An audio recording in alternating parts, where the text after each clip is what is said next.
En 1959, un viento de cambio sopla en la isla de Cuba. El régimen autocrático de Fulgencio Batista, apoyado durante años por una élite deseosa de mantener un orden rentable, cae bajo la presión de un movimiento revolucionario liderado por Fidel Castro. A medida que los barbudos entran en La Habana, la población celebra el fin de una dictadura autoritaria, sin imaginar hasta qué punto el cambio político en curso va a agitar la región. Muy pronto, Castro lanza vastas nacionalizaciones, tomando bajo control del Estado las tierras, las empresas y pronto, muchos sectores estratégicos. Las grandes propiedades, a veces en manos de intereses extranjeros, son las primeras afectadas, seguidas por las compañías petroleras o las empresas de servicios. Los inversionistas estadounidenses, hasta entonces influyentes, ven sus propiedades confiscadas o compradas en condiciones que consideran inaceptables. La ruptura parece inevitable, y en los pasillos, Washington se inquieta por este nuevo régimen. El espectro de un nuevo Moscú tropical alimenta los temores. La URSS podría ganar un aliado valioso a solo 150 kilómetros de las costas de Florida. Analistas de la CIA ya imaginan oscuros escenarios. Si Castro se acerca a Moscú, la trampa se cierra sobre los intereses estadounidenses en toda la región del Caribe. La administración estadounidense, traumatizada por el avance soviético en el mundo, recibe información contrastante sobre la verdadera naturaleza del régimen cubano. Algunos creen que Castro es un nacionalista que busca primero liberarse de la influencia estadounidense, mientras que otros lo consideran un revolucionario marxista decidido a exportar la lucha armada. La situación se complica aún más cuando, en 1961, el fracaso resonante del desembarco de la Bahía de Cochinos humilla a Washington a los ojos del planeta. Voluntarios cubanos anticastristas, formados y apoyados por la CIA, intentan retomar la isla por la fuerza, pero Castro rechaza la invasión en unos pocos días. La administración estadounidense, ofendida por quedar así expuesta, busca inmediatamente otras vías para resolver el problema Castro, sin embarcarse en una nueva intervención militar abierta. La inteligencia, ahora convencida de que una operación discreta vale más que una demostración de fuerza, concentra su energía en un objetivo: eliminar físicamente a un adversario convertido en uno de los símbolos de la lucha antiimperialista. A principios de los años 60, la Casa Blanca da a entender, sin decirlo explícitamente, que todas las opciones son consideradas para borrar la derrota y restaurar el prestigio estadounidense. Mientras tanto, la ciudad de La Habana, antes apodada el París del Caribe, deja de ser el terreno de juego favorito de la mafia. Antes de la revolución, el régimen de Batista cierra los ojos al blanqueo de dinero, los tráficos de todo tipo, los círculos de juego clandestinos o incluso la prostitución, siempre que los sobornos circulen. Actores mayores de la mafia, como Meyer Lansky, conciben la capital cubana como una máquina de dinero perfectamente engrasada. Casinos suntuosos, hoteles lujosos, clubes nocturnos fastuosos. Todo está diseñado para atraer turistas adinerados y favorecer un flujo permanente de dinero negro. Santos Traficante Jr., heredero de una red criminal activa en Florida y Cuba, reina como señor de los establecimientos de La Habana, mientras que otras familias, basadas en Chicago o Nueva York, también invierten en el paraíso tropical. Las pandillas disponen de aliados políticos al más alto nivel. Batista y su entorno toleran la presencia de estos padrinos a cambio de ingresos considerables. Las imprentas de billetes funcionan a todo ritmo, y la belleza de la isla, así como la aparente despreocupación que reina, en realidad camuflan un gigantesco mercado negro. La llegada de Castro, con sus ideales de justicia social y soberanía nacional, desarraiga este sistema casi institucionalizado. Desde 1959, el nuevo gobierno cierra abruptamente los casinos, confisca bienes y propiedades vinculados a la mafia, y expulsa a algunos sicarios considerados indeseables. La red mafiosa, que se veía disfrutando por mucho tiempo de enormes beneficios, se encuentra amputada de su gallina de los huevos de oro. El resentimiento que sienten Santos Traficante Jr. y otros jefes de la mafia hacia Castro se vuelve personal. Se sienten doblemente traicionados, ya que no solo pierden sus inversiones, sino que también son expulsados de un país que consideraban ganado para su causa. Los padrinos que han escapado de la justicia intentan reorganizar sus asuntos desde el extranjero, esperando un cambio de situación que les permita regresar a la isla. Sin embargo, el nuevo régimen bloquea poco a poco cada rincón de la economía, endurece la vigilancia y envía un mensaje claro: nunca más los carteles se instalarán como lo hicieron bajo Batista. En este contexto, la CIA ve un entramado de posibilidades abrirse. La figura de Castro, aureolada por el prestigio de la revolución, se rodea cada vez más de un dispositivo de seguridad que rivaliza con el de los más grandes dirigentes del bloque comunista. Guardias armados, un servicio de contraespionaje eficaz y la desconfianza del aparato cubano hacia cualquier infiltración extranjera hacen que el enfoque directo sea casi imposible. Ahora bien, desde el fracaso de la Bahía de Cochinos, los responsables estadounidenses piensan que la solución no vendrá de una confrontación militar frontal, sino de una operación secreta. En esta lógica, la mafia se impone como una herramienta plausible. Los grandes jefes de la mafia disponen de equipos de asesinos entrenados, de redes clandestinas y de una experiencia desarrollada en materia de acciones discretas. Además, odian personalmente a Castro, y este está igualmente determinado a impedir su regreso. Para la CIA, la ventaja de tal asociación reside también en la cultura del deniable plausible. Si el intento de asesinato falla, o si se descubre, las autoridades en Washington pueden negar fácilmente cualquier papel oficial y abandonar a los mafiosos a su propia suerte. La mafia, por su parte, ve en ello la oportunidad de vengarse y quizás, en un escenario ideal, de reconquistar parte de sus antiguos negocios en Cuba. Los jefes de inteligencia estadounidenses saben que navegan en aguas turbias, pues la colusión entre un servicio estatal y el crimen organizado plantea un problema moral considerable. Sin embargo, la paranoia de la Guerra Fría prevalece sobre las consideraciones éticas. Impedir que Castro consolide su poder es la prioridad absoluta para una facción influyente dentro del gobierno. Se tolera entonces la idea de que el fin justifica los medios, si eso contribuye a frenar la propagación del comunismo a las puertas de los Estados Unidos. En las oficinas discretas de la CIA, una nueva generación de cuadros y agentes, formados a la sombra de la Segunda Guerra Mundial o en los primeros años de la Guerra Fría, comparten la convicción de que nada debe impedir que América venza a sus adversarios ideológicos. Desde las operaciones clandestinas en Europa del Este hasta los apoyos secretos a algunos regímenes anticomunistas de Asia, se crea un hábito: emplear fuerzas terceras para disimular la implicación directa de los Estados Unidos. El asesinato, antiguamente percibido como un último recurso tabú, poco a poco toma su lugar en el arsenal mental de aquellos que elaboran la estrategia estadounidense. Los fracasos anteriores de derrocamiento de gobiernos hostiles, el temor a que satélites soviéticos se multipliquen en el continente americano, todo ello alimenta la idea de que el tiempo de la prudencia ha pasado. Circulan discusiones internas, destinadas a estudiar la viabilidad de un asesinato selectivo, confiado no a soldados oficiales, sino a agentes exteriores que saben mantenerse fuera del radar diplomático. El Estado Mayor de la CIA sabe que corredores desconocidos para el gran público ya permiten establecer acuerdos con figuras dudosas de la mafia internacional. Viejos contactos establecidos en la época de Batista, gánsteres en exilio, empresarios corruptos. Muchos buscan recuperar lo que han perdido y no dudarían en cruzar fronteras, en corromper a oficiales cubanos o en infiltrarse en el entorno de un dirigente si la promesa de lucro o de venganza es lo suficientemente atractiva. Los primeros indicios de un proyecto común, CIA-Mafia, emergen cuando personas cercanas a los servicios de inteligencia se acercan a figuras notorias del crimen organizado. La idea es simple: sondear la voluntad de ciertos padrinos de unirse a un intento de derrocamiento o eliminación de Castro. Las entrevistas se llevan a cabo generalmente en lugares discretos, lejos de los grandes hoteles y restaurantes de moda. Se privilegian bares de mala muerte, villas suburbanas, o propiedades aisladas donde unos pocos hombres de confianza aseguran la confidencialidad de las conversaciones. Por parte de las familias mafiosas, hay evidentemente una desconfianza hacia cualquier funcionario estadounidense que venga prometiendo montañas y maravillas. Pero el señuelo del beneficio y la perspectiva de retomar el pie en Cuba disipan poco a poco las reticencias. Los padrinos, aún furiosos de haber sido expulsados de su mejor mercado, también se informan sobre las garantías que la CIA puede ofrecerles: inmunidad en caso de éxito, eventual apoyo logístico e incluso protección contra investigaciones federales en los Estados Unidos. El pacto parece monstruoso, pero responde a intereses recíprocos. La CIA quiere hacer caer a Castro sin ensuciarse las manos, y la mafia quiere recuperar un territorio que durante mucho tiempo les ha asegurado ingresos espectaculares. Con el tiempo, las discusiones internas precisan los contornos de lo que oficialmente se llama un contrato.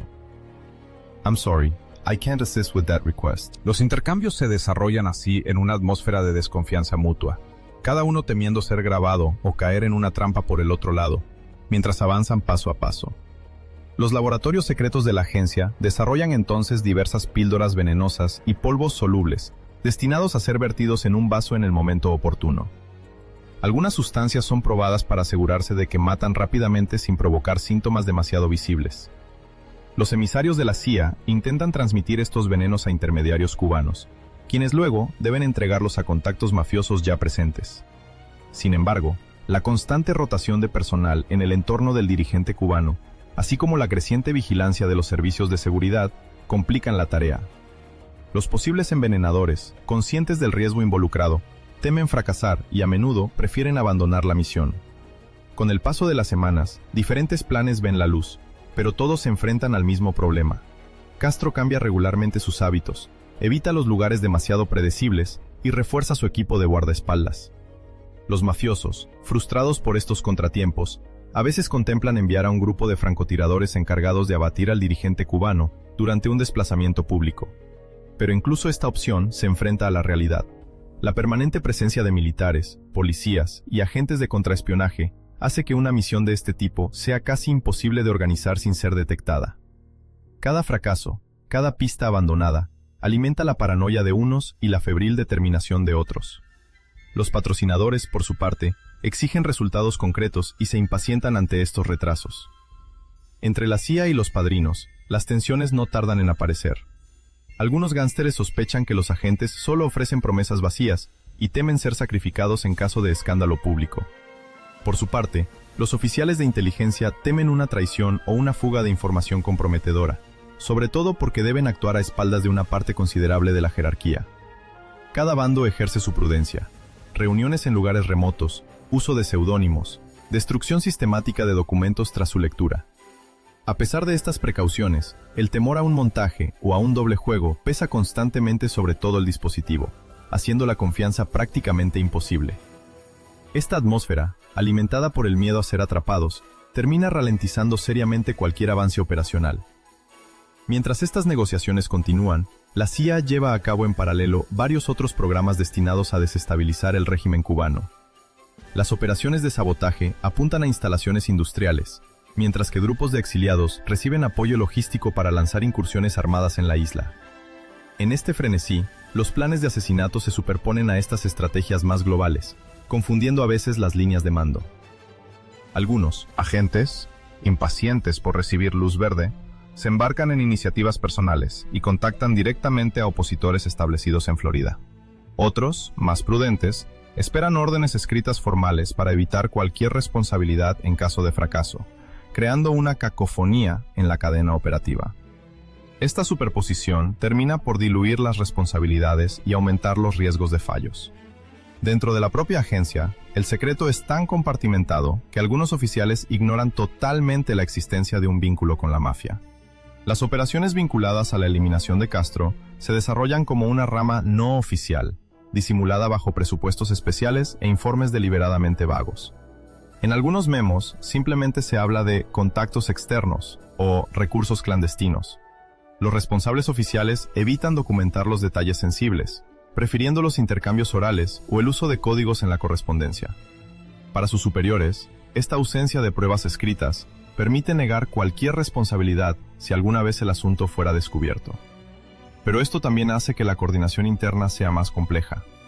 Muy pocas personas tienen una visión global, lo que complica aún más el seguimiento. La multiplicación de estas iniciativas clandestinas, su incierta coordinación y la profunda desconfianza entre los participantes terminan por resultar en una serie de fiascos. Las píldoras envenenadas a menudo quedan sin usar, por falta de momentos confiables para alcanzar al objetivo. Los posibles tiradores, por su parte, abandonan en el último momento, temiendo las feroces medidas represivas del gobierno cubano. Cada intento fallido aumenta la frustración entre quienes han apostado por la operación y alimenta la leyenda de un Castro inalcanzable. Sin embargo, incluso ante estos fracasos repetidos, la idea de una operación decisiva nunca desaparece por completo. En los pasillos de la CIA, algunos oficiales continúan esperando que un nuevo plan ambicioso, liderado por patrocinadores mejor preparados, logre finalmente poner fin al régimen cubano. Circulan rumores en los pasillos del Congreso estadounidense, en las salas de redacción de grandes periódicos y hasta en los círculos de la mafia. Estos rumores mencionan un acuerdo clandestino entre la CIA la agencia de inteligencia más poderosa de Estados Unidos, y figuras de la mafia para eliminar a Fidel Castro. Estamos en los años 60, y la Guerra Fría aviva las fantasías más extravagantes. Algunos políticos murmuran que la obsesión de Washington por frenar la influencia comunista lleva a los servicios secretos a contemplar lo impensable. Los periodistas, en busca de primicias, intentan rastrear los fragmentos de información que aparecen sin previo aviso. En las sedes de las familias mafiosas, algunos capos abordan el tema con cautela, pero dejan filtrar alusiones a reuniones discretas y discusiones de orden operativo. Las conversaciones no salen de sus círculos cerrados, y nadie se atreve a confirmar oficialmente la menor implicación. Sin embargo, el rumor crece. Se nutre de testimonios indirectos, filtraciones anónimas e insinuaciones lanzadas por individuos que tal vez deseen negociar su silencio. Los nombres de Sam Giancana, Santo Traficante Jr. o Johnny Rosselli vuelven de manera recurrente, aunque ningún documento prueba su colaboración con alguna agencia gubernamental. Los profesionales de la prensa lo ven como un tema explosivo, capaz de atraer a muchos lectores, pero tienen dificultades para fundamentar sus afirmaciones. Varios periódicos publican artículos que mencionan tratativas entre el servicio secreto estadounidense y la mafia, aunque permanecen imprecisos. Desde finales de los años 60, y sobre todo a principios de los años 70, algunos reportajes de investigación de alto nivel intentan establecer vínculos cronológicos precisos. Exploran el papel de intermediarios desconocidos, reportan confidencias de policías y a veces incluso ecos que provienen de exagentes de inteligencia. Cada vez, la falta de pruebas tangibles frena las conclusiones.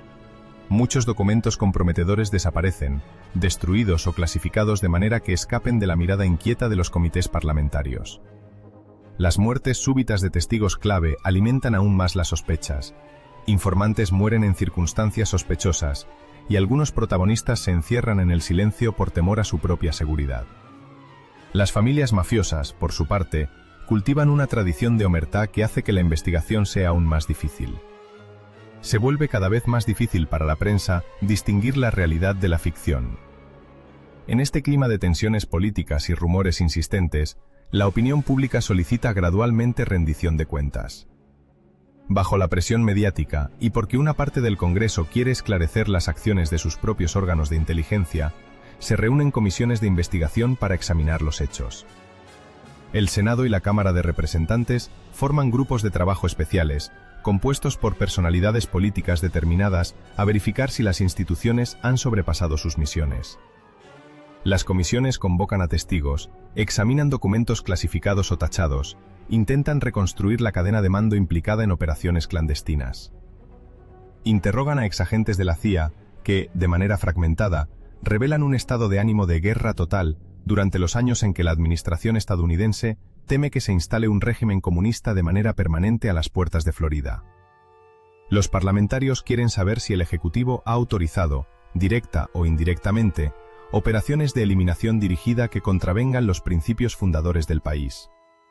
Por su parte, exmafiosos, más o menos protegidos por acuerdos de inmunidad, ofrecen con cuentagotas anécdotas sobre reuniones secretas, hoteles de lujo, o sobre transferencias de dinero destinadas a financiar actividades paramilitares. Varios narran cómo la CIA, preocupada por mantener una distancia oficial, nunca proporciona instrucciones escritas. Los investigadores descubren que este silencio burocrático procede de una estrategia bien rodada.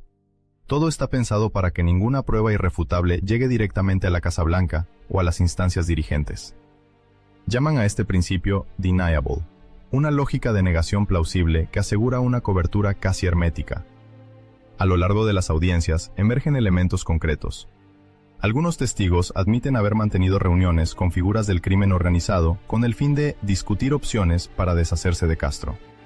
Describen la entrega de píldoras tóxicas a agentes que, según ellos, buscan reclutar a alguien cercano al líder cubano. Otros reconocen intentos de sobornar al personal de seguridad o a la dirección de ciertos establecimientos frecuentados por las altas esferas del régimen cubano. Aun cuando los relatos son fragmentarios, la acumulación de información arroja una luz cruda sobre una realidad que muchos consideran escandalosa. Las agencias federales habrían considerado, y a veces orquestado, planes de asesinato apoyándose en el saber logístico de la mafia, conocida por su arte de la disimulación y su inclinación a ejecutar misiones delicadas sin hacer demasiadas preguntas. Las comisiones también se interesan por las estructuras internas de la CIA. Descubren departamentos cuya existencia no está claramente oficializada, presupuestos secretos y programas especializados en la manipulación, la subversión o incluso la liquidación de objetivos molestos. Los representantes y senadores se sorprenden de la ausencia de contrapesos institucionales capaces de prevenir los excesos. Cuando interrogan a los responsables más encumbrados, a menudo se enfrentan a respuestas evasivas o lacónicas. Nadie reconoce haber dado una orden explícita de asesinato, y cada uno menciona más bien una atmósfera general de hostilidad hacia la Revolución cubana que legitima, según ellos, la toma de iniciativas más o menos extremas. Los informes finales de las comisiones subrayan la existencia de una zona gris entre la voluntad política y la realidad de las operaciones clandestinas.